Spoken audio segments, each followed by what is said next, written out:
जय हिंद दोस्तों। चलिए शुरू करते हैं आज का टॉपिक, जिसका नाम है उत्तर मुगल शासक।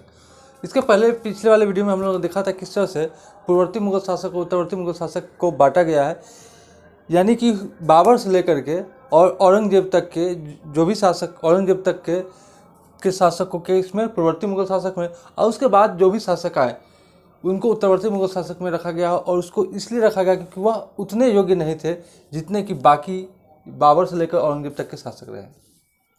इसलिए उत्तरवर्ती कहा जाता है कि औरंगजेब की मृत्यु के बाद, जब 1707 में औरंगजेब की मृत्यु होती है, तो कहा जाता है कि उसके बाद से क्या होता है कि मुगल साम्राज्य का धीरे धीरे पतन होना शुरू होता है। और जो शासक रहे उत्तरवर्ती मुगल शासक में, जहाँ से पतन होना शुरू हुआ, तो आज हम लोग उन शासकों के बारे में पढ़ेंगे। तो देखिए, सबसे पहले देखते हैं कि औरंगजेब की जब मृत्यु होती है जब 1707 में, तो औरंगजेब की मृत्यु के बाद उसका बेटा जो होता है वो शासक बनता है। उसका बेटा का नाम क्या था? मुअज्जम, जो कि या फिर इसे बहादुर शाह प्रथम भी कहते हैं। तो जब मुअज्जम शासक बना, क्योंकि औरंगजेब जब जिस समय राजा था उसने उसका एक बेटा विद्रोह किया, उसको मार दिया, जिसके कारण बाद क्या हुआ कि कोई भी बेटा को शासन व्यवस्था के बारे में जानने के लिए उतना उत्सुक नहीं हुआ कि हाँ शासन व्यवस्था को जाने समझे। दूसरी बात यह भी थी कि औरंगजेब ने जिस तरह अपने पिता को कैद कर लिया था, शाहजहाँ को, तो उसे इस बात का भी डर था कि कहीं उसके पुत्र भी इस तरह के कार्य न करे, क्योंकि उसको भी अगर शासन व्यवस्था के बारे में पता चल गया तो भी हो सके उनके साथ ऐसा करता। इसलिए औरंगजेब ने क्या किया, अपने बच्चों को, अपने पुत्रों को शासन व्यवस्था से दूर रखा। तो जब औरंगजेब की मृत्यु के बाद जो उसका बेटा बनता है बहादुर शाह प्रथम, और इसके पिछले वाले वीडियो में हमने देखा कि किस तरह से जो भी शासक है वो किस तरह से कैसे संबंधित है, उन लोगों का संबंध क्या है आपस में, उसके बारे में हम लोग चर्चा किए थे। तो जब बहादुर शाह प्रथम क्या बोलता है, औरंगजेब के बाद जब अगला शासक बनता है मुगल वंश का, ठीक ना, उसका जो ओरिजिनल नाम आता है वह था मुअज्जम। मुअज्जम भी किस तरह से वह क्या बोलते हैं, वह शासक बनता है, अपने भाइयों को हरा करके, भाइयों को मार करके, उसके बाद वह है जो है सो मुअज्जम जो है शासक बनता है, यानी बहादुर शाह प्रथम। बहादुर शाह प्रथम जब शासक बनता है तो इसने क्या किया, अपने पिता की जो कट्टरवादी जो नीति जो चल रही थी उसको समाप्त करके इसने उदार की नीति, एक मेल मिलाप का नीति अपनाया। और उसने क्या किया कि जो ये देख रहे हैं संभाजी, इनका जो पुत्र था जो था साहू जी, जब औरंगजेब क्या किया था, संभाजी की हत्या करवाई थी, संभाजी को मारा था, उसी समय उनका पुत्र साहू जी को भी क्या किया, बंदी बना लिया था और अपने दरबार में ले आया था। तो उसके पुत्र को भी क्या किया, रिहा किया। यानी जो बहादुर शाह प्रथम था, इसने क्या किया कि पिता के जो नीति था उस पर न चल करके एक अच्छे मार्ग को अपनाया, और इसने संभाजी के पुत्र साहू जी को भी क्या किया, कैद से रिहा कर दिया, और जो कठोर नीति था इसको हटा करके मेल मिलाप की नीति अपनाया। उसके साथ ही देखते हैं बहादुर शाह प्रथम का मूल नाम होता है मुअज्जम, और इसको कहा जाता है, उपाधि के तौर पे इसको कहा जाता है शाह ए बेखबर। इसका एक नाम या उपाधि के तौर पे कही या फिर उपनाम के तौर पे कही, शाह ए बेखबर शासक किसको कहा जाता है, तो वह बहादुर शाह प्रथम या मुअज्जम। तो इसको शाह ए बेखबर इसलिए भी कहा जाता है क्योंकि इसको शासन व्यवस्था के बारे में पता नहीं रहता है, इसको यह नहीं पता रहता है कि हमारा साम्राज्य कहाँ से कहाँ तक है, समाज का विस्तार क्या है, इसलिए इसको शाह ए बेखबर की उपाधि दी गई, शाह ए बेखबर कहा जाता है।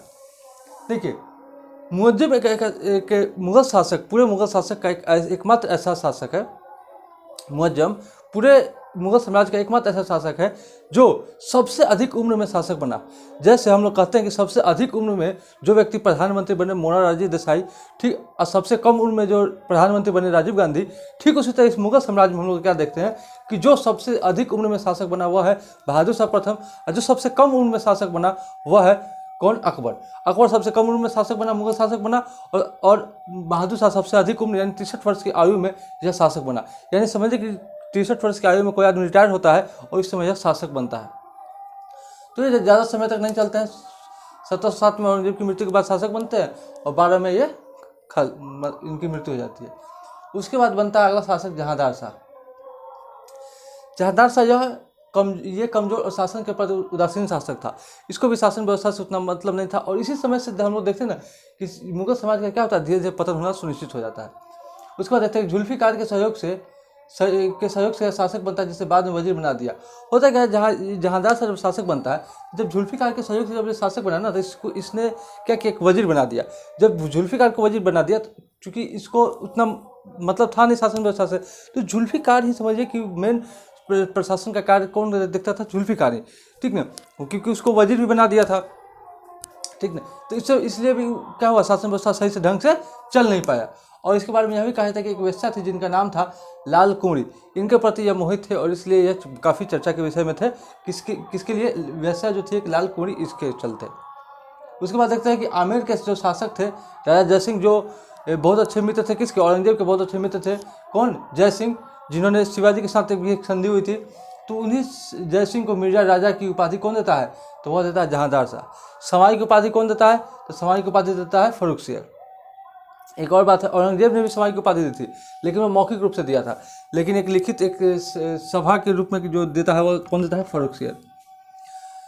तो आमेर के राजा जयसिंह को क्या देता है? मिर्जा राजा की उपाधि देता है कौन? जहांदार शाह। और इसमें एक और बात देखते हैं कि सैयद बंधु की सहायता से फर्रुखसियर ने जहांदार शाह की हत्या करवा दी।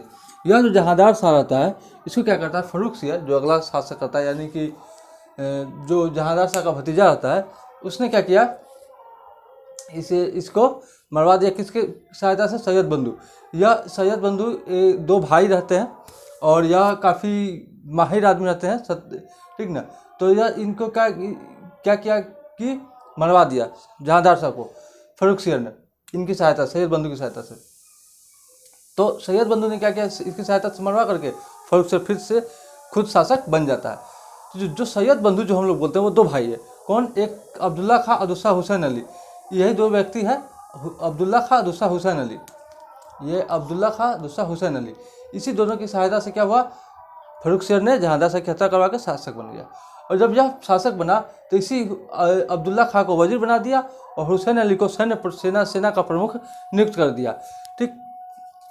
अच्छा, फर्रुखसियर ने एक चीज़ और काम किया कि इसने सिख नेता जो थे बंदा बहादुर, जो लगातार विद्रोह कर रहे थे, हालांकि जो 10वें गुरु थे गुरु गोविंद सिंह, उन्होंने कुछ समझौता कर लिया था, लेकिन यह जो बंदा बहादुर था वो हमेशा विद्रोह करता था, जिसके कारण क्या हुआ? फर्रुखसियर ने बंदा बहादुर को विद्रोह करने के कारण इसको फांसी दे दी, इसको हत्या करवा दी। फर्रुखसियर के समय कहा जाता है कि अंग्रेजों को इसने एक शाही फरमान जारी करता है और जिसे मैग्ना कार्टा भी कहा जाता है। तो उसमें क्या कहा था कि इसने फर्रुखसियर को कहा जाता है कि एक बीमारी होता है, चेचक नामक बीमारी होता है, जिसमें क्या होता है कि एक अंग्रेज थे हैमिल्टन, उसने क्या किया कि फर्रुखसियर की इलाज किया। इलाज करने के बाद फर्रुखसियर ठीक हो गया। ठीक होने के बाद खुश हो गया। तो उसी समय क्या हुआ था, हैमिल्टन ने क्या किया, अंग्रेजों ने क्या किया, उसको फर्रुखसियर से एक आज्ञा मांगा कि हमको व्यापार करने की अनुमति दी जाए। तो इसने क्या किया, फर्रुखसियर ने एक लिखित रूप में कि इनसे कोई टैक्स नहीं वसूला जाएगा, जहाँ इनको व्यापार करना है व्यापार करेंगे, और इन लिखित रूप से एक मैग्ना कार्टा दे देता है, एक फरमान जारी कर देता है, जिसे 1717 का शाही फरमान 1717 का मैग्ना कार्टा भी बोलते हैं, शाही फरमान जारी करता है, जिससे क्या होता है, अंग्रेजों को फ्री में व्यापार करने की अनुमति मिल जाती है, लिखित रूप से दी जाती है। और इसी ने जो शासक था, आमेर के शासक जयसिंह को क्या किसी की उपाधि देता है, सवाई की उपाधि देता है, किसने, फर्रुखसियर ने। और मिर्जा राजा की उपाधि किसने देता है, जहांदार शाह ने। ये बात याद रखेंगे। घृणित कार्य के नाम से जानते हैं, फर्रुखसियर को घृणित कार्य के नाम से जाता है। इसको बहादुर शाह को साहिब खबर, जहांदार शाह को लंपट मूर्ख, इसका उपनाम एक है लंपट मूर्ख के नाम से जानते हैं। किसको, जहांदार शाह को बहादुर शाह साहिब खबर, फर्रुखसियर को घृणित कायर के नाम से जानते हैं। उसके बाद देखते हैं रफ़ी उद दर्जात। हम लोग क्या देखें कि फर्रुखसियर जो बना शासक, वह किसके सहयोग से बना, सैयद बंधु की सहायता से। ठीक उसी तरह रफ़ी उद दर्जात भी क्या करता है कि उसको भी शासक किसने बनाता है, सैयद बंधु ही बनवाता है। यह सबसे कम उम्र तक के शासक बना, मात्र 3 महीने 4 दिन तक ही शासक रहा, इसके भी बीमारी के कारण मृत्यु हो जाती है। फिर उसके बाद आता है रफ़ी उद दौला, 1719 में ही। देखिए 1719 में रफ़ी उद दर्जात भी आया, 1719 में रफ़ी उद दौला भी आया। यह भी ज़्यादा देर नहीं रहा, इसको भी सैयद बंधु की सहायता से ही गद्दी प्राप्त हुई थी, और इसकी भी क्या होती है, बीमारी के कारण इसकी मृत्यु हो जाती है। उसके बाद आता है मोहम्मद शाह। यहाँ हम लोग क्या देखते हैं कि एक फर्रुखसियर को जो सैयद बंधु की सहायता से बना, रफ़ी उद दर्जात इसको भी सैयद बंधु की सहायता से शासक बना, रफ़ी उद दौला यह भी सैयद बंधु की सहायता से शासक बनता है, और मोहम्मद शाह यह भी सैयद बंधु की सहायता से शासक बनता है। यानी इस सैयद बंधु को निरिप्त निर्माता यानी शासक बनाने वाला व्यक्ति जो है सैयद बंधु कहा जाता है, क्योंकि इसके सहयोग से किसने शासक बने, 4 शासक बने। इसके साथ ही हम लोग देखते हैं जब शाहजहां मयूर सिंहासन बनाता है, तो यह भी प्रश्न पूछता है कि मयूर सिंहासन पर बैठने वाले कितने मुगल शासक थे। तो देखिए, मयूर सिंहासन पर बनाया किसने? सबसे पहले शाहजहां ने, ठीक। उसके बाद कौन बना, कौन बैठा उस गद्दी पर? औरंगजेब, 2 हो गया। तीसरा बहादुर शाह, चौथा जहांदार शाह, पांचवा फर्रुख सियर, छठा रफीउद्दौला, सातवां रफीउद्दौला, आठवां मोहम्मद शाह रंगीला। इसी के समय में क्या हुआ, वह गद्दी छीन गया था। किसने? नादिर शाह ने छीन लिया था, लेके चला गया। चलिए हम लोग बात किससे करते हैं? मोहम्मद शाह के बारे में। मोहम्मद शाह को एक अन्य नाम भी है जिसका नाम कहते हैं रोशन अख्तर, और यह भी सैयद बंधु की सहायता से ही शासक बनता है, गद्दी पर प्राप्त करता है। और इसका एक और नाम था रंगीला बादशाह। इसको एक और नाम से हम लोग जानते थे, जिसको बोलते हैं रंगीला बादशाह। तो इसको रंगीला बादशाह भी कहा जाता था क्योंकि यह रंगीन मिजाज का था। इसको भी शासन व्यवस्था से उतना मतलब नहीं था, हमेशा एक अलग ही दुनिया में यह अपना जीवन व्यतीत करता था। इसी के समय में क्या हुआ कि अब शासन व्यवस्था से अगर आप किसी भी शासन व्यवस्था अपने साम्राज्य से लगाव नहीं रखिएगा, अपने समाज के बारे में जानकारी नहीं रखिएगा, अपने समाज के विस्तार करने के बारे में नहीं सोचिएगा, तो उसी समय में क्या होता है कि नए नए स्थानीय राजवंश क्या हुआ, अपने अपनी जगह पर खुद को स्वतंत्र घोषित करके नए राजवंश की स्थापना कर देते हैं। और उसी के समय अवध के का जो है सदात खां बंगाल में मुर्शिद कुली खां और हैदराबाद में निजाम उल मुल्क ने स्थानीय राजवंश का क्या करते उदय कर देते हैं, स्थानीय राजवंश का निर्माण कर देते हैं। तो उस समय यह तीन जो है सो स्थानीय राजवंश का उदय होता है, अवध, बंगाल और हैदराबाद। और इसी के समय नादिर शाह का आक्रमण हो जाता है, जो ईरान का नेपोलियन कहा जाता है। उसने आक्रमण किया, नादिर शाह ने, और आक्रमण करके 1739 में ही इसने आक्रमण किया। और आक्रमण करके इसने क्या किया कि जो मयूर सिंहासन था उसको लूट करके ले गया। बहुत सारा धन दौलत, काफ़ी चीज़ यहाँ से लूट करके ले गया।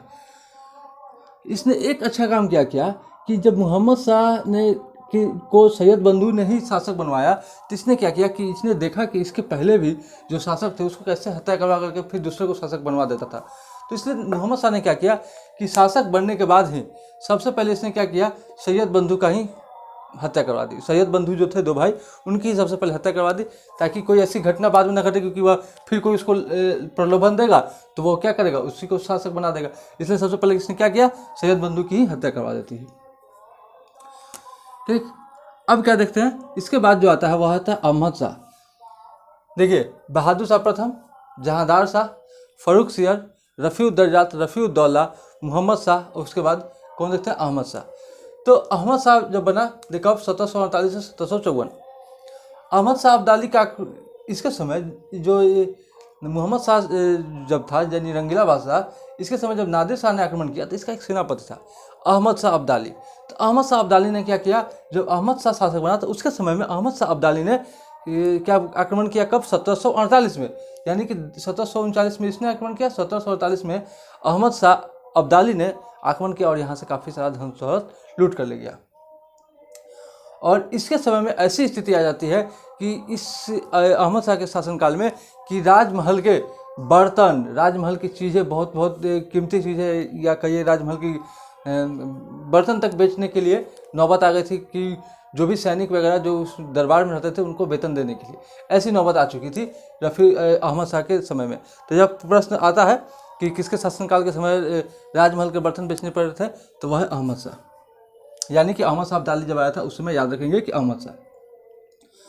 उसके बाद जो अगला शासक बनता है वह आलमगीर द्वितीय, 54 से 59 तक। इसी के समय में कहता है कि जब प्लासी का युद्ध 1757 के प्लासी का जब युद्ध हुआ था तो उसके समय मुगल शासक कौन था, तो वह कौन था, आलमगीर द्वितीय। प्लासी के समय जो लड़ाई हुई थी उसमें क्या बोलते हैं, शासक कौन था मुगल बादशाह, तो वह था आलमगीर द्वितीय। उसके बाद हम लोग क्या देखते हैं, शाह आलम द्वितीय। शाह आलम द्वितीय एक समय में, शाह आलम द्वितीय के बारे में देखते हैं।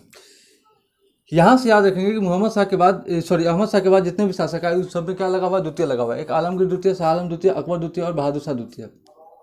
याद करने का तरीका, बहादुर शाह प्रथम, जहांदार शाह, फर्रुख सियर, रफीउद्दौला, मोहम्मद शाह, अहमद शाह, आलमगीर द्वितीय, शाह आलम द्वितीय, अकबर द्वितीय, बहादुर शाह द्वितीय।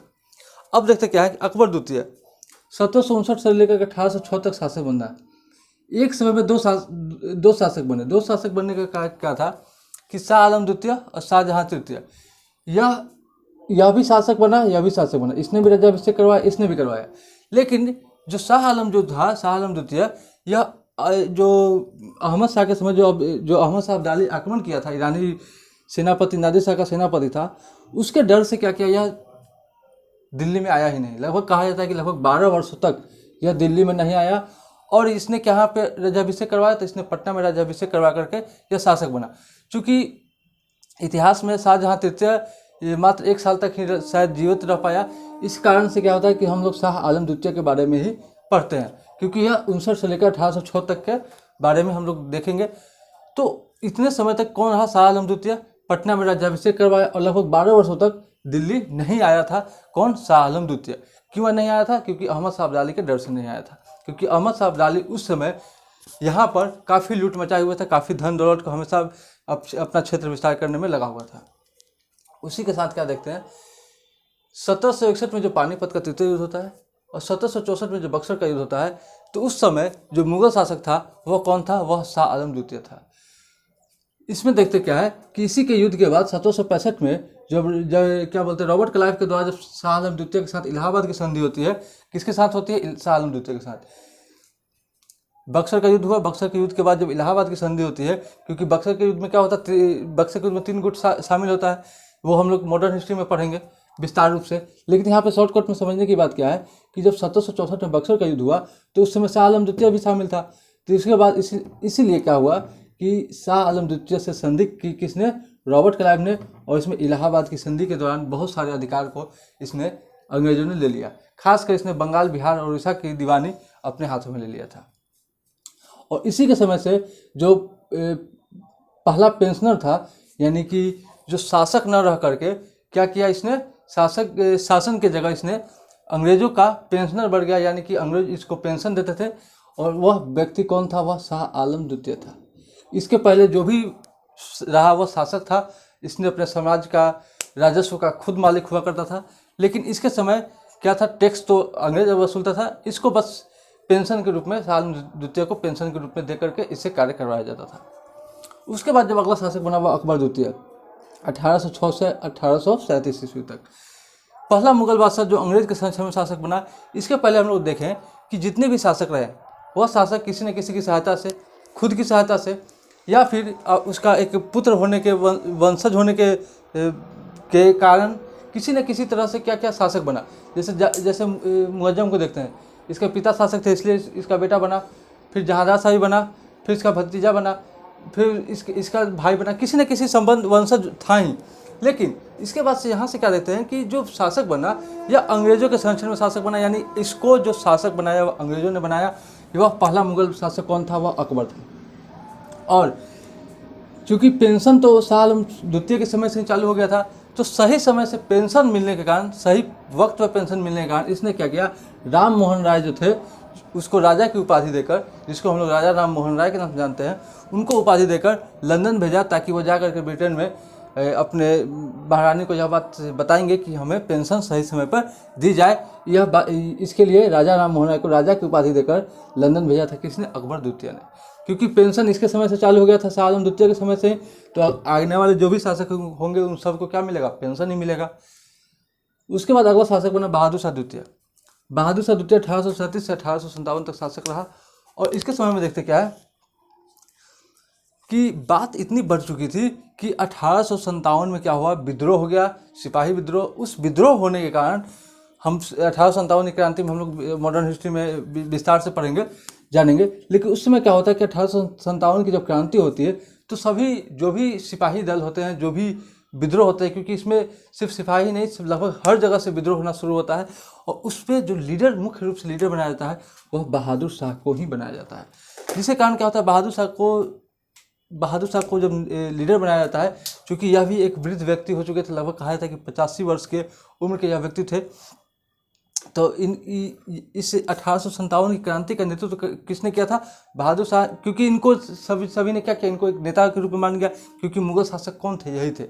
इसलिए इनके नेतृत्व में क्या हुआ, 1857 की क्रांति का नेतृत्व ये करने लगे। जिसके कारण क्या हुआ, अंग्रेज को पता चल गया, अंग्रेज ने युद्ध की किसी न किसी कूटनीति के कारण क्या हुआ, युद्ध को दबा दिया।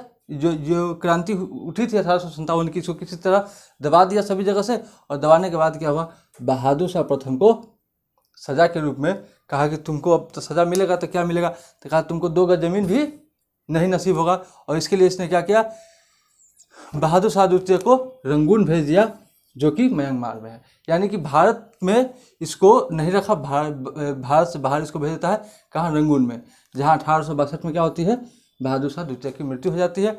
और इसी के समय 1 नवंबर 1858 को प्रयागराज यानी इलाहाबाद में महारानी विक्टोरिया की घोषणा के बाद मुगल साम्राज्य कानूनी रूप से समाप्त हो जाता है और यहाँ पे ब्रिटिश सत्ता स्थापित हो जाती है। तो इस तरह से हम लोग देखें क्या कि जो भी मुगल शासक रहे, मुगल शासक पूर्ववर्ती यानी बाबर से लेकर के और बहादुर शाह द्वितीय तक, यहाँ तक की जो घटना देखिए, इसको 2 भागों में बांटा गया है, पूर्ववर्ती मुगल शासक, उत्तरवर्ती मुगल शासक। पूर्ववर्ती मुगल शासक में 6 शासक, उत्तरवर्ती मुगल शासक में 11 शासक। उसमें से हम लोगों ने देखा कि किस तरीके से कौन कौन शासक कैसे कैसे शासन किए। उसमें हम लोग सबसे पहले देखते क्या है कि मुख्य रूप से जो शासक रहे, उसमें जो परीक्षा की दृष्टि से महत्वपूर्ण रहा वह रहता है शाह आलम द्वितीय, बहादुर शाह द्वितीय, फर्रुख सियर, मुअज्जम, जहांदार साहब भी ले सकते हैं। ये सभी काफ़ी महत्वपूर्ण रहते हैं। ये मोहम्मद शाह रंगीला और बाकी सब अन्य शासक उतने महत्वपूर्ण शासक नहीं रहे। इसके बारे में एक और बात समझते हैं। बहादुर शाह द्वितीय की तो 1862 में रंगून में मृत्यु हुई थी भारत से बाहर। भारत से बाहर जो जिनका कब्र है, बाबर जिनका कब्र कहाँ है, काबुल में, जहांगीर जिसका कब्र कहाँ है, लाहौर में, और बहादुर शाह द्वितीय जिसका कब्र कहाँ है, रंगून में। तो ये 3 ऐसे शासक थे जिनका कब्र कहाँ है, भारत से बाहर। अब इसके बाद अगले वीडियो में हम लोग देखेंगे मुगल कालीन इतिहास के जो प्रशासनिक व्यवस्था कैसी थी, स्थापत्य कला कैसा था, साहित्य कला, चित्रकला, इन सब के बारे में हम लोग आगे विस्तार रूप से पढ़ेंगे। तब तक के लिए जय हिंद।